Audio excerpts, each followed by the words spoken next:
Let's get on to the program then. How about that? That sounds great, Bryan. Because all of this is being recorded in a data center, so we really thought that this was a good opportunity with all the conversation happening around data centers to have one of my friends on who does data center work. So Kelsey has been doing it ever since she moved to Prineville to take on the job at the Prineville Economic Development, and now she's regional for EDCO, which is kind of the economic development for all of Central Oregon. So think of that. And then we had Prineville, and I think you still do Prineville as well as you do regional work as well, right, Kelsey? Yeah, mainly Prineville, just support some of our other offices around Central Oregon. We have 6 total offices, but Prineville is my home base. So I was lucky enough when I didn't get a phone call, I was lucky enough to be on the hiring committee that hired Kelsey out of a big, huge firm out of New York City where she was dying to get out of. So, and brought her to Prineville, and it was really, really great to have her part of the organization. That was 2016, 17? I started 2019. So 2019. Oh, okay. Yeah. It's pre-COVID, I guess, is what we always think about. Yeah. Anyways, I was when Kelsey came, a lot of the stuff that was already happening with Facebook was happening, but she's been involved in all of the day-to-day enterprise zone stuff, all the things that has gone on with Facebook and Apple and all the things here in Prineville. So who better to really talk about data centers and economic development activity in Oregon than really Kelsey? I mean, there's probably a few other people, but Roger is now in the banking industry, so I thought about calling him. But and Mark Zuckerberg will not return our emails. So I sent him a DM, but he didn't get back. Did you really? That would be awesome. I did. I said, hey, remember having lunch or dinner back in 2010 or 11, whenever he flew in when we first put the data center in Prineville? So, yeah. Your DM's on a server in Prineville, maybe. Probably. So it's in his spam. Yeah, I'm sure. I doubt he reads it. I don't know. It makes you wonder. Like somebody like that probably does look at his DMs. I don't know. Maybe, probably. Yeah. So Kelsey, I just want to have kind of a discussion more about. We can talk about some of the history with data centers here, but I think it's also good for us to kind of just talk about like why even, and then we can use Prineville as the reason why, but why do economic development organizations like EDCO go after data centers, or historically speaking, and maybe kind of start with like what's your job at EDCO in regards to finding companies that obviously make a product here and sell it elsewhere, right? That's kind of the gist, but maybe give us a little bit more context on it, even in some of the few other companies that you've helped work with, so that can give us some context. Yeah, so EDCO is a 501c6. We're a regional nonprofit economic development organization. We serve Crook, Deschutes, and Jefferson counties, have about a staff of 15. So each of our 6 offices, we work with traded sector businesses in the area, meaning that they sell their goods or services outside of the county or region, bringing new tax dollars into the region, and then higher wage, living wage jobs is the ultimate goal. So economic diversity, so the local economy is sustainable, and then jobs that afford people the opportunity to live in the area. So it kind of varies company by company. We don't target one specific industry by any means. Data centers kind of just came to us organically, but we work with advanced manufacturing, building products, renewable energy, high technology,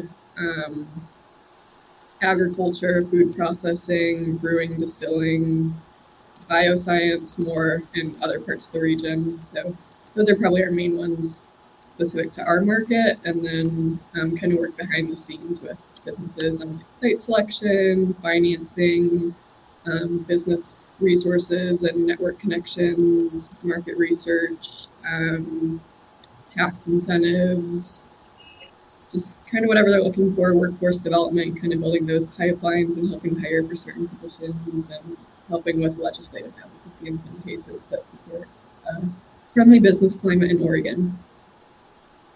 And those ones, so then you work with them basically if a company comes to you and, a good one is like, I know of in Prineville, it's not a data center, like Buck Stop bumpers, right? So they make bumpers and they ship them all over the US. So they come to you and they say, hey, we want to do this business in Prineville. And then there's rules, state laws and stuff that allow them certain level of exemptions.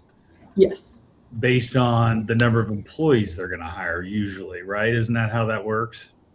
Yeah, there's different levels. So the enterprise zone is the most utilized incentive in Oregon, in Crook County and statewide. So for just the standard 3-year exemption, there's a minimum investment and a minimum number of jobs created. But as the exemption term gets longer, there are other requirements like a school support fee. There has to be wages paid at 150% of the county average wage, since we're now part of the big MSA, the Ben Redmond metropolitan area.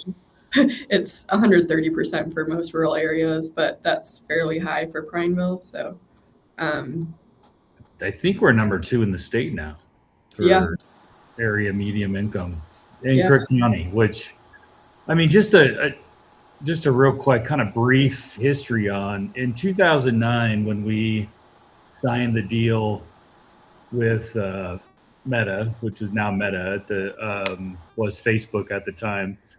I just remember, nobody really understood. One, we were like at 22% unemployment in Prineville. It was insane, Reagan, like super high unemployment. Everybody, Les Schwab just left, moved their headquarters to Bend. Yeah. Almost moved their headquarters to Reno or Portland. Like those two were the two kind of in the Isn't running. it moving to Bend just as bad, basically? I mean, Bend, are we sure? I grew up in Bend, so I get to make those jokes. Yeah. I'm sure everyone in Prineville was like, we're in the Bend MSA now. That's garbage. What are they talking about? There was a lot of conversation about when that happened. We were like, really, because there's always been a Prineville anti-Bend thing, that's kind of been ever since you were kids. But the idea they probably won't vote to join Idaho, but they would definitely vote to disassociate from Bend. That's what I think about Crook County voters. That's my take. That's my take. Probably on some level. I think so. Anyways, you had just this economy was tanking. Nothing was good. You lose Les Schwab. The warehouse, we thought maybe it was a key to keeping the warehouse in Oregon. Because if they would have moved to Reno, we would have lost the warehouse and everything, right? At that whole point. Yeah. But so then there was this site selector came down, city met with them, and they came and met with our little EDCO group, and they said, hey, there's this thing, and they're called data centers, and they just hold a bunch of chips in these big swamp coolers. And literally, like, I remember my board at the time, it was so funny. Roger and other people kind of, and then Steve, our city manager, kind of explaining what it is that these things do. And you could just see, because people had zero idea. Like, there weren't that many people on social at all. There wasn't, nothing like we have today. And then we had this running joke, like, well, if it fails, then I guess we'll have the largest hay sheds in Oregon. So that was kind of, because really it was like this big box that you just put servers in instead of, hay, and they're like a swamp cooler. And so, but we were competing against, I think Ontario was the final place we were competing with. And at the time, we get a little bit cooler at night than other parts of the state. And so therefore, and we had power because of all the lumber mills and things like that we used to have. So the substations were there, like all the power capacity was kind of there. And so that was really why ultimately we won out. And then, and we broke ground, I think December 2009 was the shovel thing. And then that was, and Kelsey's gonna have to help me with the numbers, but that was building 1. And now we have building 12.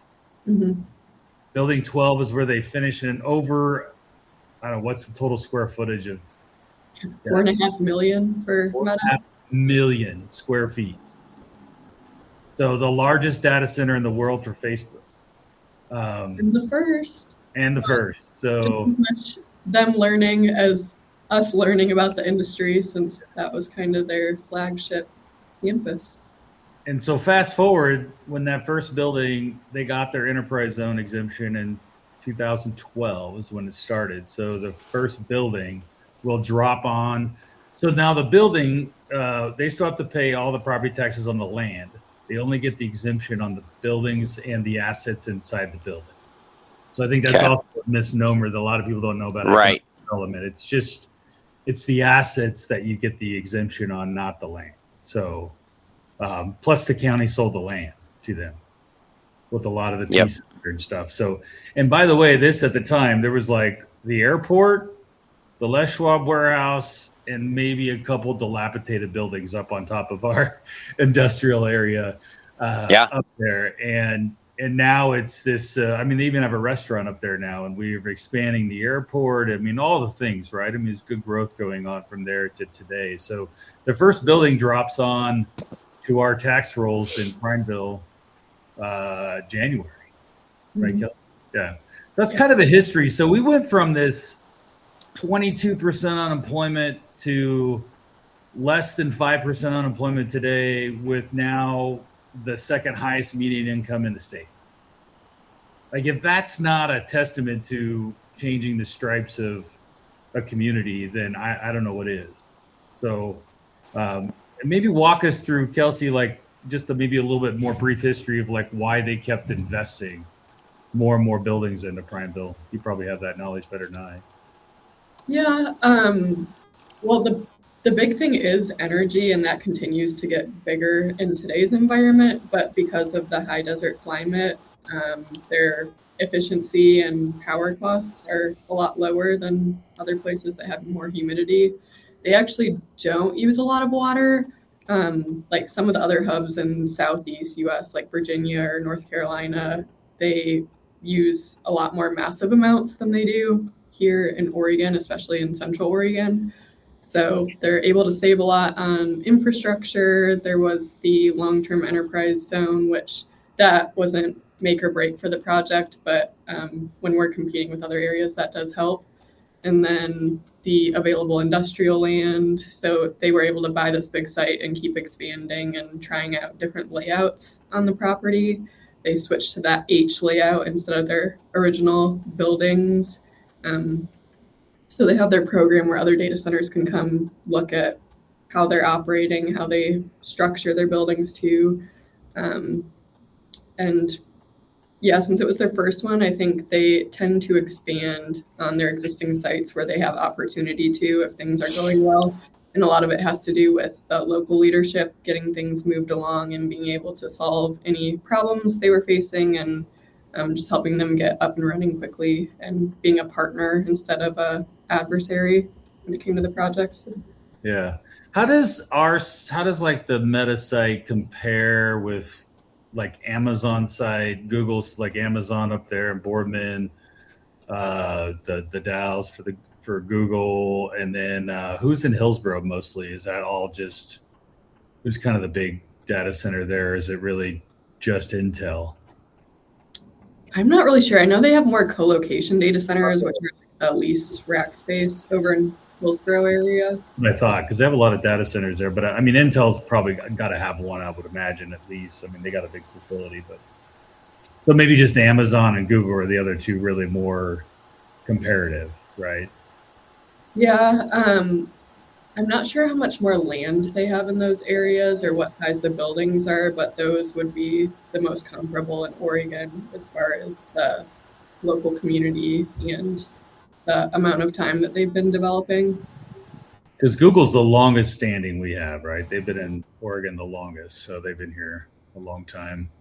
And then Amazon has been really expanding in the Boardman area, so they've been really blowing up over there. And you say they kind of use more water than we do? Anywhere that doesn't have high desert cooling will use more, but the more humid an area is, the more they use generally. So Oregon, or that's why a lot of data centers are out west, but then they have those initial hubs that started in Virginia and places like that. So they have a lot of the staffing and resources already built Yeah. out there. So that attracts more data centers. That's kind of what happened with Apple in Prineville because they saw Meta's success and then came shortly after. In an article about, I was just Googling for Hillsborough data centers to see what was up there. They had a city council meeting not that long ago, and some data from the governor's task force on data centers said that if they're using ambient air cooling, which most of them are now, the total usage of data centers water is 1.8% of the city's water. Now, if you have more data centers, that percentage is going to go up. So under 2% of the water in Hillsborough is being used for data centers, which means the other 98%. I'm going to go with a good chunk of that, probably 50 to 60%. If you're only counting the city, then it's just all city water pretty much. If you're going outside the boundaries, then 60% of water use is going to be ag, guaranteed. So data centers really don't use the water that people think that they use. I mean, I sort of think they're filling up these buildings with water, which wouldn't be very good for the computers inside of them in most cases, although they are working on some cooling that includes putting certain components actually into liquid, but it's not water or not just pure water. So I think that is the biggest thing that people need to know, I think, is that these things are not water guzzling machines. Yeah, and most of them have closed loop systems, so they can recycle water up to 8 times, and then some of it gets evaporated, but a lot of it just keeps pumping through the system. So they are good stewards of the resources that they do use, and then they're not really using water aside from like peak heat in the summer because of the cool nights, which... Yeah, well, the water thing has always been an interesting argument because I'm kind of like, well, where does the water go? You know, so it's not like, you know, if you're farming, right, and I sprinkle my grass and then the water goes into the grass, right? I mean, it utilizes the water and evaporates and all that sort of stuff. But if I flood irrigate, I return about, because I have about 400 acres of flood irrigation. So that means I'm not sprinkling water. I'm dispersing it along the groundwater. And we return about 70% of our water back into the system. So that water filters through, right? And your plants, whatever it takes what it needs. And then the rest goes down till it hits kind of your clay area.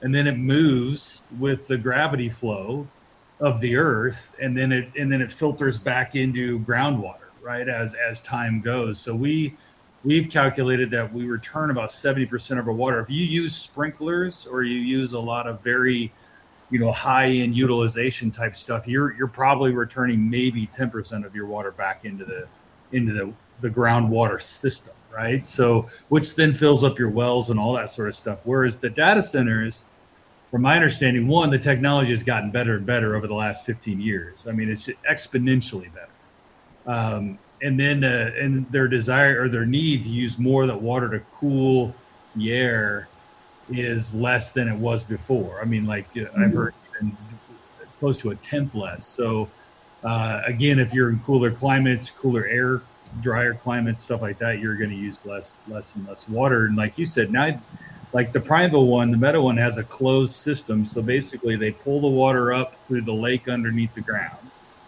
and then they discharge the water back into that lake when they're not using it. And so that means it's closed loop. It's not. They're not just turning on the faucet every time and draining the water out of the Prineville's water system. Because I think that's what people think when they hear using water.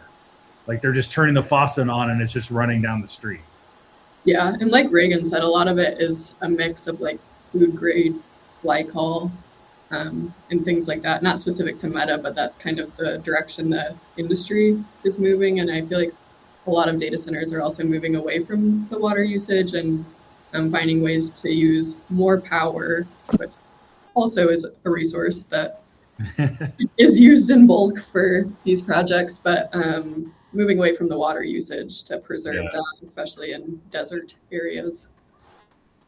Yeah, the power thing's kind of an interesting deal because depending on where you are, so if in Eastern Oregon, we have a checkerboard from Pacific Power to a different co-ops, right? So it's kind of depending where you are. They're on Pacific Power here in Prineville. I know the one in Lapine was going to be the co-op, right? Is that Mid-State down there, I think? Yeah. Is.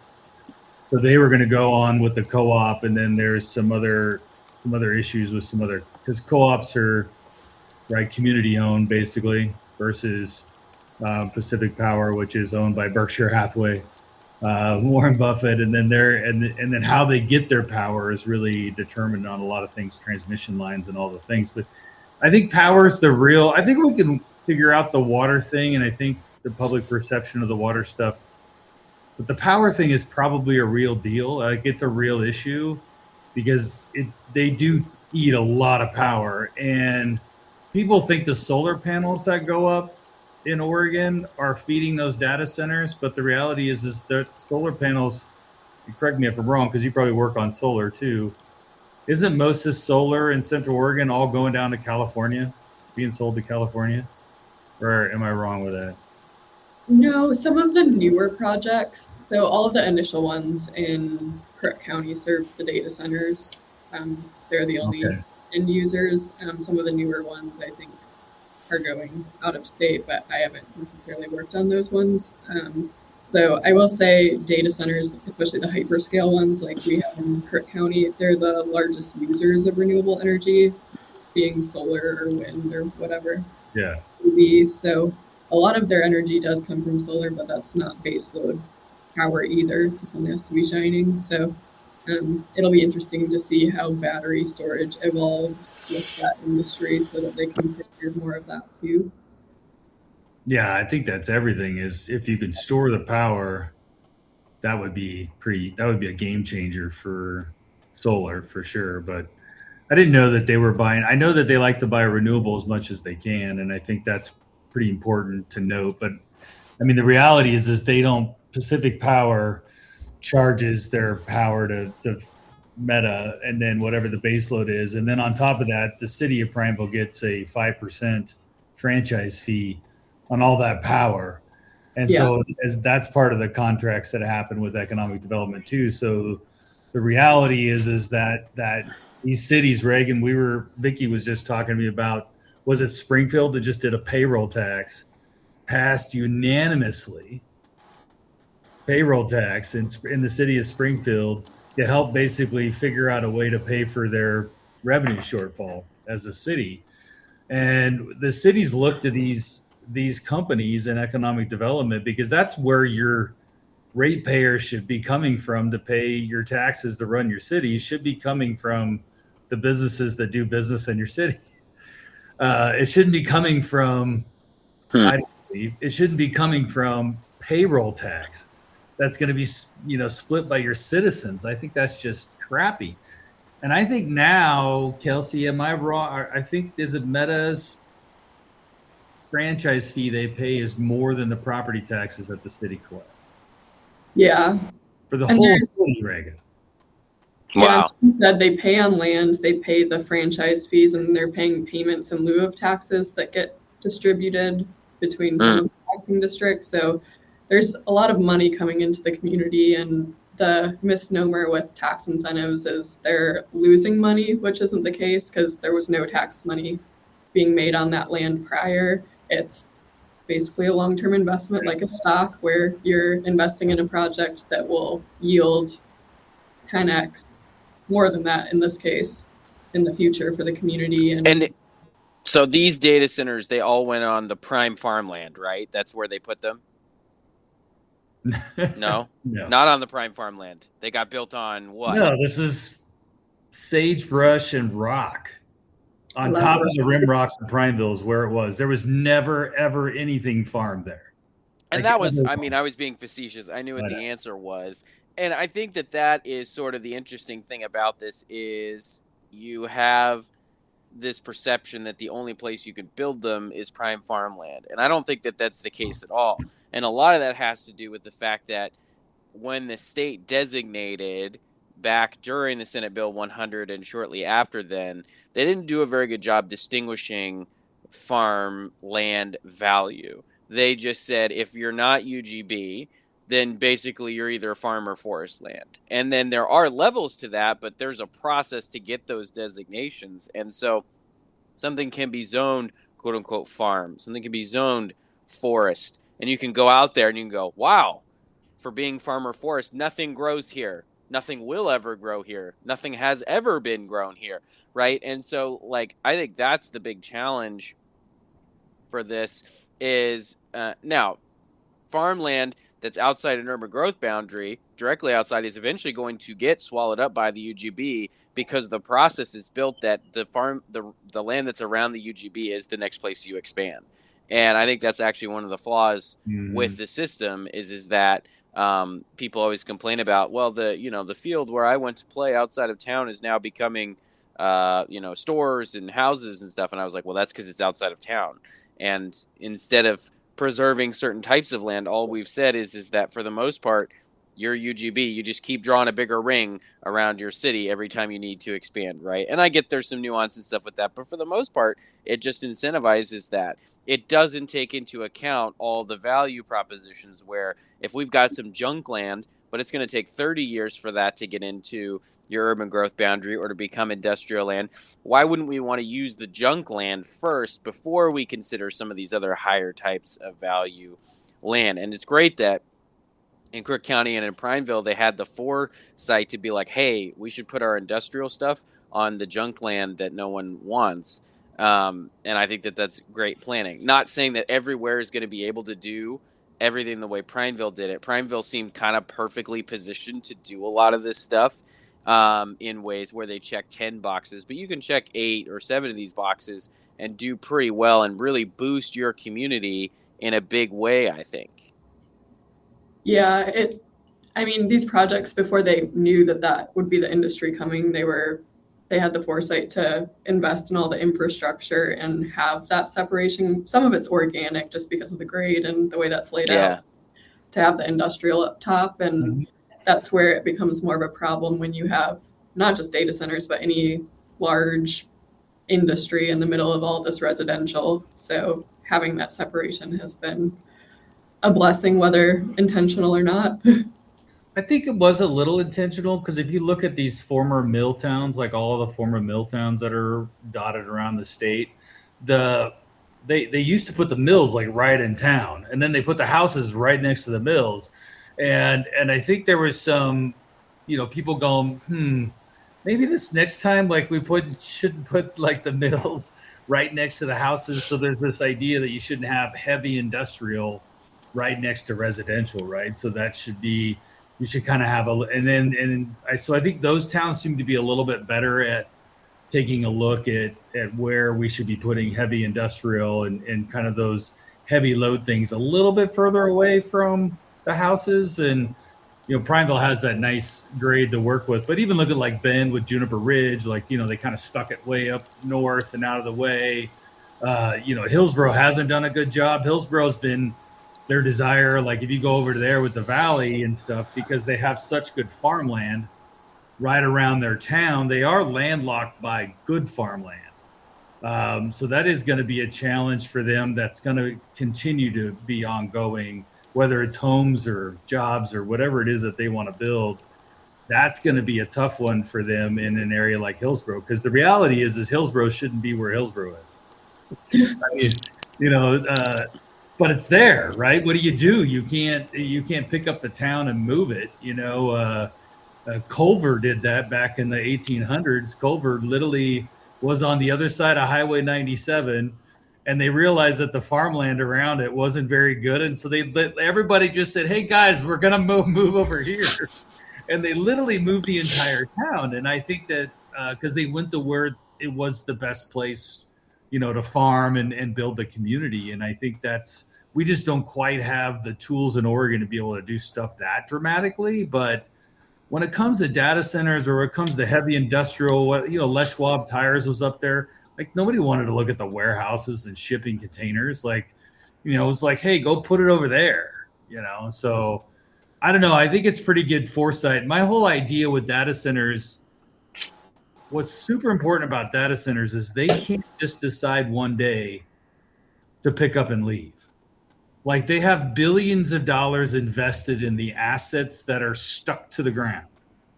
Yeah. So they're not going to just pick up and leave and move to Bend because they could attract better talent in Bend than they could Prineville, or decide to move to Reno, right? You just can't do that with data centers. And it doesn't mean that Meta couldn't sell a data center to Apple, but you're just taking from one, because the structure's there and all the things are going to be there. So I think that's one of the pieces we don't talk about in regards to like the future of these enterprise zones in the long-term economic effect of having these assets in our communities, because that's what they are. If you look at these things, they're like assets, and you have to treat them like such. And there are some liabilities. Nobody's discounting that there aren't some liabilities. We just need to have a real conversation about what are those liabilities, and do the enterprise zone exemptions, do those things make up for the liability? Because every company has a liability. Yeah, I was going to say every industry, there's different risks. So it's the trade-off. Like, are the jobs and community improvements and economic diversification worth clarity? And each community has to decide that for themselves. Like, and our era where these came to be, like you said, unemployment was about 20+%. So they needed something. They didn't necessarily know that it was data centers at that time, but they worked with this large project and have grown with the company and worked together and figured out how to make certain trade-offs. Like if the community wasn't happy about something, they've been very open to hearing that feedback and making changes to be a partner. So do you have a recommendation? Because I think the biggest place that this is coming to a head right now, and I think the best example is in Iowa, and I'll just explain real quick for people who don't have the background. So they just had a primary for governor on the Republican side. And there was a candidate that was endorsed by the president, most of the politicians. He's a sitting congressman. And then there was another candidate who was more on the kind of fringe conservative right. And one of the things that he proposed was, and I'm just looking at the headline here, he wants data centers to pay more taxes. So he was suggesting that they should have higher taxes on there. And then I think, Bryan, I texted this to you, and let's see if I can find it real quick. But basically, he wanted a moratorium on data centers as well. And I don't know if it would be for his entire term or for a year or for whatever. These are the kinds of questions, though, that in town halls and in campaigns, candidates are going to get from voters who are either afraid of data centers or very wary of them. What's your advice to politicians in terms of how to handle those questions? Or have we not figured that stuff out yet? Do we not know what the answers are? I think that's the intention of the task force to a degree, is to learn more about the industry and make that recommendation. I do think, and I think this is happening, but I do think that community conversations need to be a priority, because I think most communities have the foresight to be able to speak to their own industries and what they want to see there for their residents based on the feedback they're getting. So, and every data center project is different. Every community is different. So we have, again, a unique situation with the climate here and with the land availability that may not make sense for every community, and that's okay. So not all data centers are equal or have the same jobs or community partnership. So a community and legislators have to go into that and have those conversations and come to some sort of compromise, because they're courting each other essentially. It's not yes at all costs. It's yes if this works for the community and there are benefits overall on both sides. And you're talking about the governor's data task force, which he convened in January. They've had several meetings, and their plan is to deliver recommendations. Looks like sometime in the fall, in advance of the 2027 legislative session. Although if there's stuff that's related to executive orders, she can kind of roll that out at any time while she's governor. Yeah, and one thing that we've started doing as an organization is looking at data centers as essentially a utility, because us as consumers are driving that demand. So it's like power, like water. We have to make investments in more capacity because we, the people, are driving that demand by using all of our smart devices and electronic platforms for stuff. So yes, I'm going to share my data center concern Facebook group and that event on Facebook with all my Facebook friends. And I will AI generate an image about how bad data centers are with AI data centers. It is funny. It's really funny. I like the idea of taking a look at them from a more of a utility perspective. The only real problem I see in that, Kelsey, and everything that the governor's doing is, I mean, look how the overregulated the utilities are, and look how much our baseload fee is just because of regulations for utilities. So I'm afraid of us going down that path where we're just gonna regulate everything for data centers. And then what that does is it takes, like you just said, it'll start taking the control out of the local community to decide whether or not they want to do that, and then give that siting power to the state or give that authority to the PUC or whatever. And then I just think that I just find that to be not the right direction, because I think I agree with that. I will say, just from a demand perspective, like in terms of why they're expanding the way they are, like looking at them in that way, not necessarily the regulation piece of it. Okay. Because I think, because you were touching on every community decides, like, look at Longview, just had the chemical explosion at the toilet paper factory, right? I mean, everybody thought toilet paper jobs were great. Like, you have all these jobs and all this sort of stuff. They cite that thing right next to where the community is, and the damn thing explodes, right? And they had that firework explosion at that one that did a TNT. Like, so everything you do has risks and liabilities associated with economic development, because every company now, take Nike, for instance. Like, there's a risk with Nike because maybe you don't like Nike because now Phil Knight gives to Republicans. You don't like Nike because their shoes are made in some tiny factory in Vietnam that treats their employees crappy. Like, but everybody seems like, but we bend over backwards to give Nike every tax break known to man, including fluorescent bulbs. Remember that one, Reagan, that we pushed back the 5-year moratorium on making sure that you have to take all the fluorescent lights out of the ceilings? Well, Nike figured out that was going to cost them like $20 million. And so they came and asked for an extension, because the schools got an extension, when we should be just saying that the policy is stupid. We do. Oregon is really good at doing environmental mandates with our heart instead of our head. What feels good, what sounds good, instead of what actually is good. And a lot of this stuff, I mean, you can transition to all of these different power sources, but there isn't a magic version of power generation that doesn't have some sort of environmental impact. I mean, the battery storage alone, the lithium situation, although we have a really good potential lithium mine, I think, in southeast Oregon. And if that materializes, I mean, great for us. But there's still an environmental impact always, and I think we sort of pretend that solar and wind and some of these other options are just magically zero penalty or zero downside. And I think this is all about the public policy on energy, public policy on data centers. Always got to be a balancing act, and it's always just pros and cons. There's very few of these issues that are pure moral yes, pure moral no, good, bad. It's all just trade-offs of who you want to make happy versus who you want to be unhappy. And so I think that is the biggest challenge. But I think the first thing that has to be done, and why your job is so important, Kelsey, is because this is very fear-based right now. It's not based on facts.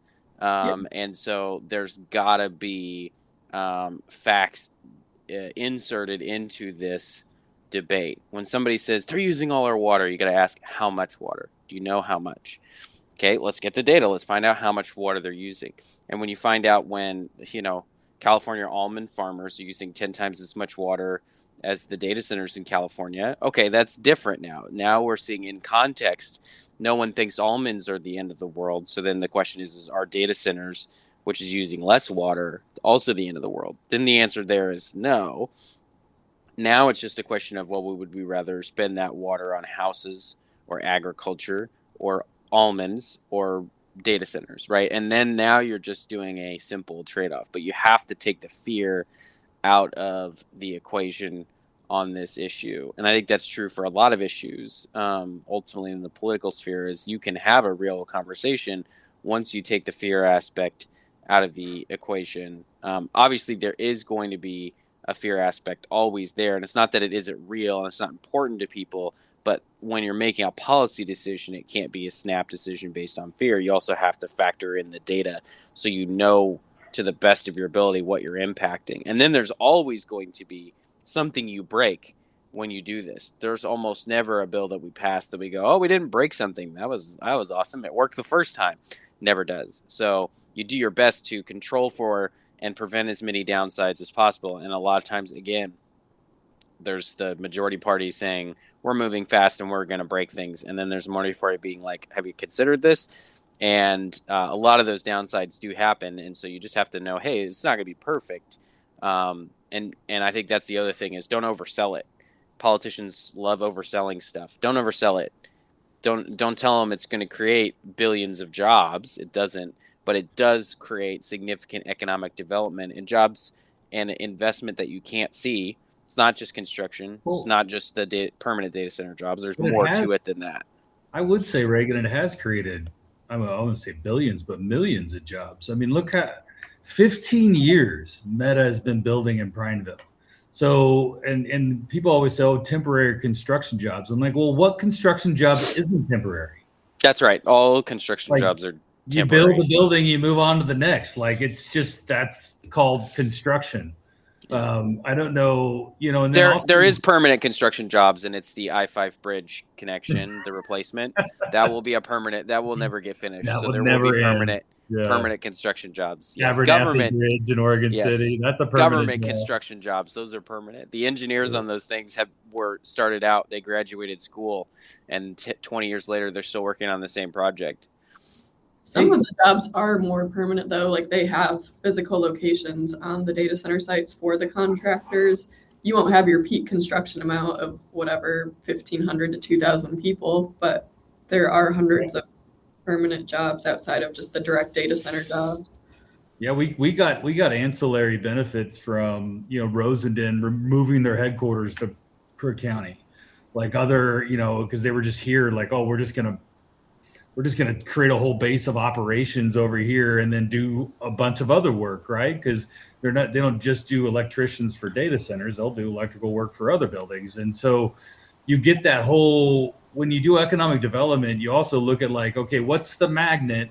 And then what's all the other things that come because the magnet's there, right? What draws the other companies to your area? And then what other services can you build off of that? All the things that, that go with that industry, start to move to your community too. So in economic development, you look at those things, and that's where also a community says, hey, what do we really want to be when we grow up? And you have to say, okay, what are the industries? And we did this work in Prineville and Kelsey, a lot of those where, you do your SWOT analysis. What's my strength? What's my weakness? Where are my opportunities? What do I have that's resources that companies would find valuable? And I just think we have to continue to do that. And I think Oregon, the problem was that Kelsey, now this is what rounded my question to you, because I know you talk to other people around other states. Like Oregon kind of already has like a housing, people do not invest in apartments in Oregon, like rent control. We're not going there. You say Portland, people say, what's next? They don't say, oh yeah, let's take a look at that project. And I'm afraid that with the data center backlash and what could happen is the site selectors, the guys that are out there looking at community stuff, are you here? What are you kind of hearing in those circles? Are we moving into the don't even try in Oregon phase yet, or are the people still trying? Well, we have the moratorium until 2027. So right now it kind of Yeah.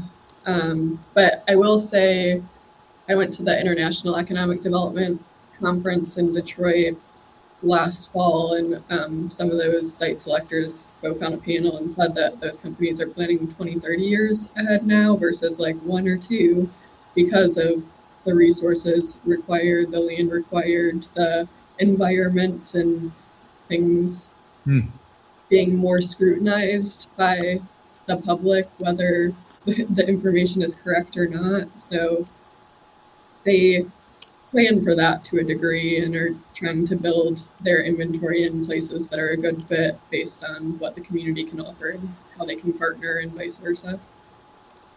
And wouldn't you think places like North Dakota or like Eastern Montana would be like good for data center? I think that's where, is that kind of where they're going to next, or is it hard to get power there, or how does that?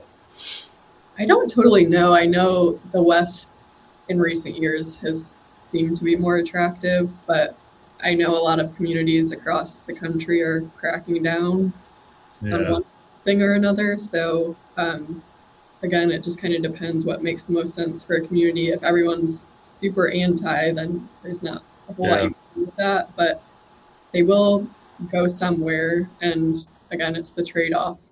Do you want the high-paying jobs for the residents? Is that where your community's at, where you need jobs and opportunity for people, and that's a good fit?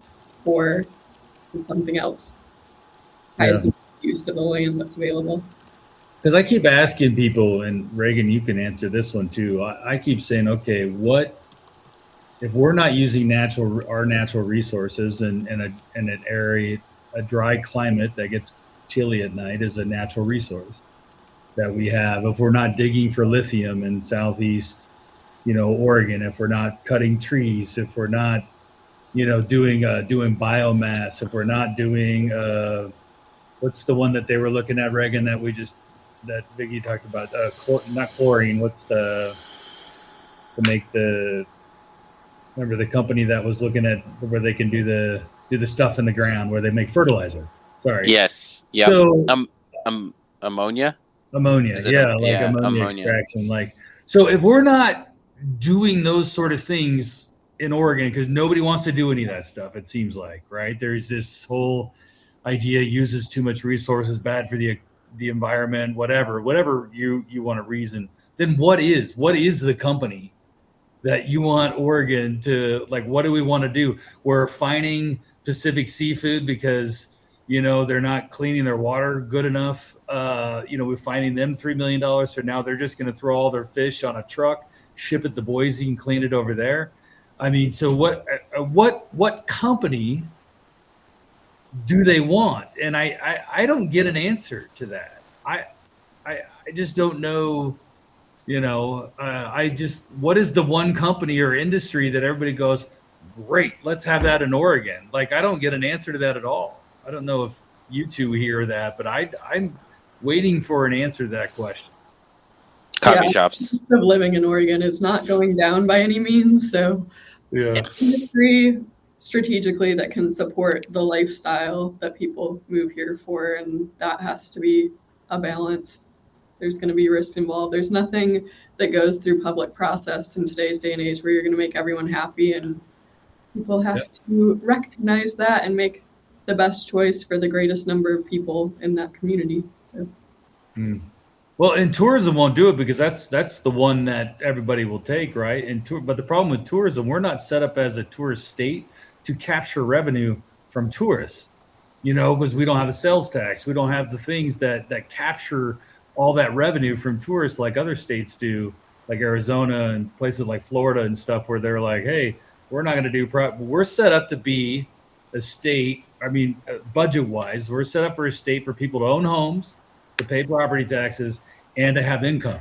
That's what we're set up to do as a state. And right now, we're not set up to do that. So we're set up to do that. We're not set up to be deriving income from tourism, which seems to be the only thing that everybody seems to be fine with. So, yeah.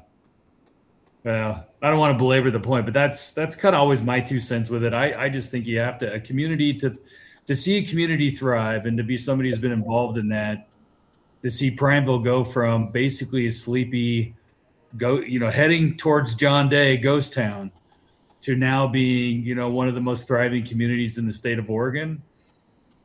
I think the proof is in the pudding. On top of losing our largest company we had at the time, Les Schwab, I think we've done a pretty damn good job. Yeah, that and the 5 sawmills shutting down, it just kind of all happened at once. And that is kind of a lesson as well, to not put all your eggs in one basket. That's yeah. Just having the diversity, because that showed during COVID when Crook County bounced back faster than any other county in the state versus that 20% after the Great Recession of unemployment. So just... That's true too. Yeah, and the spillover, I mean, yes, there's the data center jobs, yes, there's construction and indirect, but even with the tourism and all the hospitality, that grew by 59% since the data centers came in, and then construction and some of those over 200%. So it's just all of those spillover effects long term, and how that has impacted the community and small businesses because of this one large or 2 large companies, 1 large industry that have come in. Well, and definitely more, Meta, I mean, Apple's fine, but Meta's been, way more of they're way more, because that's just their company culture, right? They're just more, Apple's like, hey, we're Apple, right? They're secretive by nature. I mean, if you could look at the fences of the 2 data centers and tell which one's Apple and which one's Meta. Right? You could just tell. It's like Apple's set up for World War III and stopping people at the gate, and Meta's kind of like, we got this fence because it looks cool, but you could climb over it easily. Probably don't, but you could try. Yeah, don't, but yeah.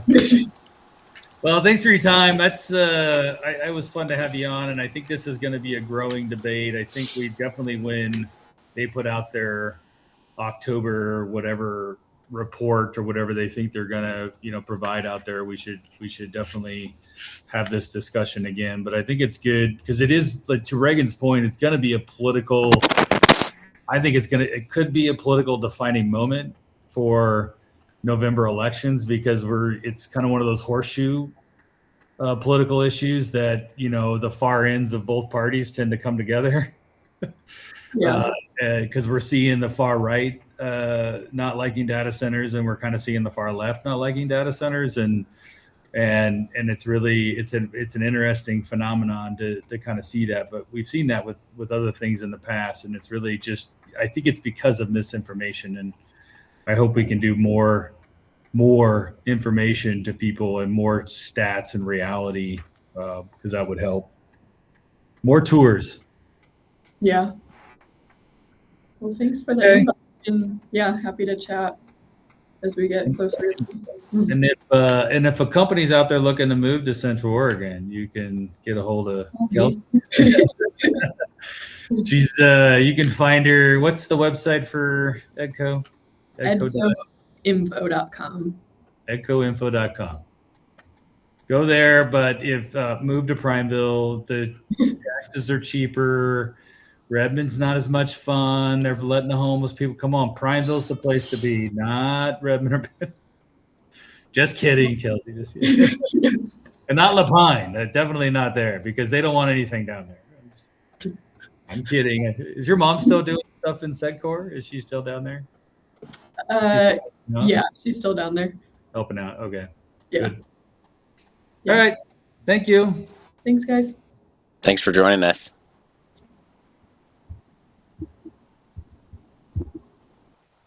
There. She left. All right. I think that's a good conversation to get us started and bringing the data into the conversation.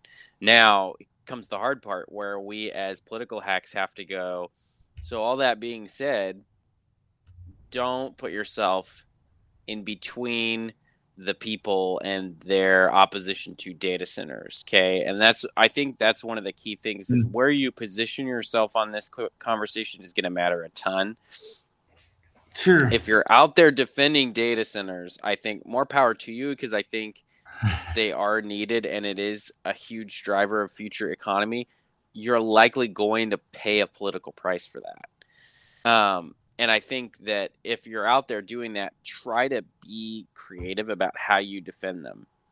and go out there and be innovative and try stuff and see what works in terms of calming people's fears or getting them to go, I hadn't considered that. But don't just try it creates jobs and stuff like that. That's boring. And nobody likes that stuff. Yeah. Because if you don't work at the data center, you don't really care about the data center job. So you got to expand. And that's one of the things that she was talking about too and you were talking about is how much more the internet as a whole creates jobs. And all these data centers support fast, effective development of things that are valuable to Oregon residents that on the internet that they do, including this wonderful podcast. Yeah, that, and I wonder where we're hosted. I don't know where Substack does all their hosting, but I think, yes, you're correct that you have to politically, you have to be careful about, just because it's such a hot button issue right now. But I think, and I can really only speak intelligently about Meta and Apple, in this community, because I served on the Prineville EDCO board for over 15 years. I was president, 7 years. I was president when we brought Facebook here. Nice. But it was all driven by jobs, right? That was the whole point, is that we knew we were giving up. You have to give up something. And ultimately the results of those efforts have proven to be true. That now we're, the second highest county, which I think we only trail Washington County. So I just think that you have to look at these things and say, what, and Kelsey said it, is what's the trade-off? And maybe as a politician, your job has to be asking questions more than giving, policy. I would just be asking, okay, great. If we don't want data centers, then what do we want as a community? What jobs do we want here? Which is fair to say. Do you want natural resource jobs? Well, those have barriers too. Those have struggles as well, as what I was trying to get across. But I struggle with what's the economy of Oregon, and we have to figure out what that economy looks like on a state level, right? On a macro level, what's the economy of Oregon? And a lot of times it's it's diversified because Southern Oregon does, Harry and David, and Eastern Oregon does nothing. We used to do logs and timber and everything else, but we have a lot of natural resource opportunities. But if people in Portland are going to dictate what people in Prineville do and people in Burns do, or people in, Medford do, whatever on the coast do, then you know what? I don't want that. I don't want Portland deciding what Coos Bay gets to do as an industry. That's not, because they're going to want to go down there and enjoy it as a tourist. Well, again, my whole point is we're not set up. Coos Bay isn't set up to capture that revenue. They have no sales tax. They have no ability to capture that revenue. So they're stuck in the squalor of the scraps coming from the state. And that's just bullshit. And I think politicians you need to push back as much as you need to listen, and not push back, like you said, not defend data centers. I'm not here defending data centers. I think the tax stuff probably needs to get taken a look at. I think that's probably the biggest thing, is I think if a local, taxing whatever, if it's the school board or if it's the city or the county or whatever is making more money off of taxes, and there isn't feel like there's that need to go do a payroll tax or do other taxes, increase property taxes because you have this revenue stream. I think that's going to alleviate a lot of the concerns. So, and I think the arguments on the water is just not founded. The power thing's a real argument, but we got to have that conversation. We got to allow them to build closed systems to where they're not drawing off of the grid at all.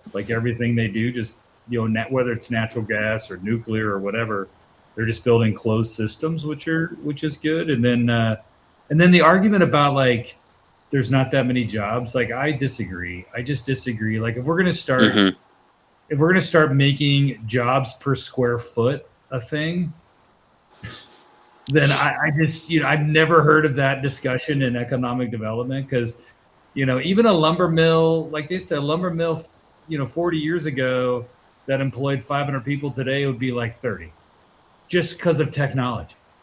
Brian, the best jobs per square foot is sweatshops. So if that's what people want, I guess. That is so true. But that is so true. Yeah. No, this is America. First of all, this is America. We have a ton of land. What We about have solar plenty of panels? That space creates no for job. for people. I don't want to sit on a solar panel and work. Oh, you just mean put them out there. Yeah, Exactly, that's fair, though. too. We And give you know them who it does put out of work? The cows. Where are the cows going to go if you've got solar panels in their way? I think, first of all, we have the land. Okay, we have some elbow room here in America. This isn't a European country where everything has to be close together. We have the space to spread out. We're not lacking in that, right? That's why they're building the data centers in the deserts. It's like, what else are you going to use that for? So it's like when you fly over Nevada, if you look down, you'll see these huge solar fields out there. I mean, massive solar fields. And I'm like, well, if you've driven through Nevada, not a bad place to put some solar fields. You know what they used to use that area for? Testing bombs. Yeah. So I think solar is probably fine. Yeah. It's so true. I totally agree. So more to come. I'm glad we kind of tackled this issue. I think we'll have to get some more folks on. I really want to talk. The next one I want to talk about is how this plays into the AI debate, because I think that's part of the drivers is the whole AI discussion. So I think that's kind of a piece of it. But, we do know the unions love data centers because, man, those union jobs pay a lot of money on these data centers. So, yes. And you're talking about private unions, not public sector, right? You're talking about because they get enterprise zone exemptions. They got to pay. Oh. Huh. Yep. So fine, do away with the enterprise zones, and you're just going to cut your union labor. Cut them off. So, because if they no longer get exemptions, then they don't have to pay prevailing wage. And worry about it. One more piece of news we got to cover real fast. There's a new interim director of the Oregon Department of Transportation. Yes. And when this news hit while we were all together, and I read it and I went, so Chris Warner, who is the chief of staff for Governor Kotek, is now the interim director of ODOT. Lisa Sumption, who was the previous interim director of ODOT, goes back to her post at the Oregon Parks Department. And it's just, I can't imagine anybody but Chris Warner, the chief of staff, being in charge of finding the next ODOT director. And he did a nationwide search and he found Chris Warner, which just reminded me of Dick Cheney trying to find George W. Bush's vice presidential candidate. It's like, gosh, I've just looked everywhere, George. And I found him. He's from Wyoming. His name is Dick Cheney, and he's going to be awesome. And by the way, so true. No shade to Chris, because that worked. He was the 2-term president. So it worked. This may work. So true. Although I did also Google real quick, and according to govsalaries.com, this isn't actually even a significant pay increase. So it's probably a worse job, because there's no worse job than being the director of ODOT in terms of people hating you and all you stand for. And it's basically not a pay increase. It's about the same as the governor's chief of staff. I thought it was about the same. So there isn't really a lot of upside here for him. So not only did he do a nationwide search, maybe he was the only guy on the list. Everybody else said no. Here's my theory, Reagan, is I think part of that application pool was very small. The governor needed, because I think she said July was the hiring day. And I think this is literally just a move you make because politically you have to take Lisa out of her job, put her back to her real job, even though she's done an incredible job running ODOT and finding the problems with the money and stuff like that. Like, she did it. You and I both like her. We know her, and she's great. So it's not, and I think that she's got a kind of a no holds barred approach to agencies where it's like, you can trust her, I think, and there's something to that. And I think Chris was probably a fallback plan, where I think the governor is probably looking to shake up her staff anyways for her second term if she wins again. So I think in my mind, it's probably a little bit of a fallback plan, kind of an easy push to throw Chris into that one.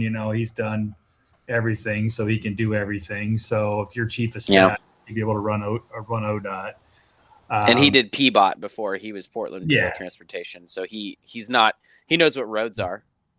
Yeah, I think it was kind of a move that she was kind of prepared to make anyways, and knowing that maybe she wanted to probably bring in a new chief of staff and really kind of shake up her staff to begin with, because she's had some staff shakeups in the past, and probably this whole idea of, usually governors do that anyways. If they get a second term, they kind of bring in and reshuffle the deck, right? He's got a big challenge ahead of him, because clearly Oregonians care about gas tax, and they don't care about the disconnect from the federal government, right? I mean, because that deal couldn't get the signatures for the disconnect from the federal government. Yep. Because it's just too hard, it's too nuanced. It's not. Sign this petition if you don't want to disconnect from Trump's tax cut. And if you want to disconnect, you have to vote yes after we get it on the ballot, signing to stop it. Yeah, it's just a lot harder. It makes sense. Yeah, it makes it a lot harder to do. And then that commission, did you see the notes from their first meeting? I was reading those notes from the commission to figure out the problems with ODOT, and they were like, oh, it's just a communication problem. People don't know. And I'm like, oh my God, could you be that far disconnected from reality? People don't realize what they're getting, the value of what they're getting for their 40 cents. Like, no. No, they quite know literally exactly what they're getting for their 40 cents. So for the most part, people aren't upset with their transportation system as a whole. Most people think their roads are fine. Yeah. And so they're not going to raise gas taxes. If their roads were all a disaster, I think you could pass something. But most of the roads in Oregon are just that. They're fine. And then in terms of the I-5, that project has been mismanaged pretty badly. And I just saw they're going to have to take light rail out of the first phase. Yeah. And I was laughing so hard at that. I thought that was hilarious. Second, people don't care about investing in transit because most people don't use transit, and most people doesn't make sense for them to use transit. Keep that stuff in core Portland where it belongs, and run buses everywhere else that you want, quote unquote, transit, and then you'll be fine. And also try not to make them electric buses so they can actually start in the wintertime. And then for the rest of it, it is fix the roads and keep the bridges from falling down. And until they get onto that message, but they just can't stop with this. Let's make sure we have a sidewalk on every street, and you have a perfect transit system so that people don't have to use cars. Stop trying to force the future through transportation policy. Let the future unfold the way it needs to, the way that makes sense economically. And if transit makes sense economically at some point, it'll blow up and you'll have the public support to invest in it. But you don't have that support. So stop trying to change the messaging on it. Just do the maintenance, fix the roads. Yeah. Add capacity. But they don't want to, because if you add capacity, then you're making it easier for people to drive. And when your ultimate policy is to force people out of cars and force them into a bus, people are going to reject that. All right, Bryan has to go. They've tried his cell phone. He has declined. It's not an episode of Crosstabs if people don't call him. And now they're calling his landline. Next, you're going to get smoke signals and carrier pigeons. The people need Bryan Iverson. That's not even my phone. It's Vicky's phone. So it's like, it drives me crazy because nobody calls the Windermere office hardly ever anymore. I don't even know why. Except when you're podcasting, apparently. That's so funny. Yeah. It seems like it, and now it's all it is. It's like, hey, would your business like to borrow money? It's like, geez, seems like there's so much money out there in the world. That's all the phone calls I seem to get right now, especially after election's over. Your phone just goes dead for like a month, so nobody emails you, nobody calls. Like they're all just like, oh, thank goodness. It's a great time. It is. Yeah, it's nice to have beginning and end dates. But yeah, no, I think the transportation discussion is going to be a very fluid one. That is going to be, they're not creative enough to come up or take a hard stance enough to say, we have to cut this spending, cut that spending, and give people what they want. And because if you're not going to give people more capacity, you're not going to get industry at the table in a serious way that says, great, yeah, we'll fund more transportation, but it has to come with increased capacity, which then allows my FedEx drivers to get to point A to point B faster, right? So it's like there has to be an economic driver, an economic reason why Republicans are going to care about transit. Otherwise, we're not going to care. And you have to make it. That's what when in Utah and Salt Lake, when they did that massive investment for transportation, and they got all the companies on board, and they put like a 30-year vision plan together, and it's all about increasing capacity. Mm-hmm. That makes business thrive. And if you want business to be at the table, and you want to and people to help fund for stuff, you got to give them something of value for what you're charging them for. And you're charging me now a payroll tax to ride a bus with a bunch of drug addicts. Like, I'm not doing it. Nope. Not going to do it. And until Also, you at least fix the drug addicts that are on the buses and the guys shitting on TriMet before I'm going to get on there, let alone, pay for more of it. It's silliness. Also, people want to live in Utah right now. People, for the most part, do not want to live in Oregon. Yeah. So, largest data center in the world going into Utah. Yeah, it's making waves. All right. Great episode, Bryan. Just 1 week after we said we were taking a break. Look, we had to talk about data centers. Now we're actually taking a break. You can line up some interviews when I'm over in Scotland. Sounds like a plan. And we'll obviously be here for legislative days. You'll hear from us again, and we'll all shake the rust off and remember how a bill becomes a law. You know what? Scotland's really done a good job of making a product and exporting it elsewhere, and is golf. So they've done a good job, and Bandon would be a great way to. But again, they charge you an arm and a leg just to go there and have a pint of beer after your round of golf. But people are going to pay it. Golf is my new summer personality. Oh, you're going to get hooked, Dragon. I'm already hooked. Played yesterday with your staff member. He whooped me. You're talking about Alex. Yeah. Yeah. Your son. Yeah. He knocked the dust off. He hasn't played for a while, but he crushed it yesterday. He was like awesome. 3 over after 9. I think he shot a 79 or something. Jeez. And it was breezy and windy, and I was playing with the guys from Zolo Media, which owns the ABC CBS affiliate. And nice. we were playing with those guys, talking about some of my PR clients and stuff. And so we were shooting the shit there, just talking about media and stuff like that. So yeah, more to come on that, because I think we actually had a good conversation about kind of like where media is going, right? And how people are consuming it, and how to do local news has to be changing and stuff like that. TV isn't dying, but it is changing. Yeah. But yes, we should do that. All right. End of the episode. Yeah. Go buy the merch, wear it to work, to the Capitol especially, so that I can see it and say hi to you. Yes. Cool. Later. Bye-bye. I'm going to leave.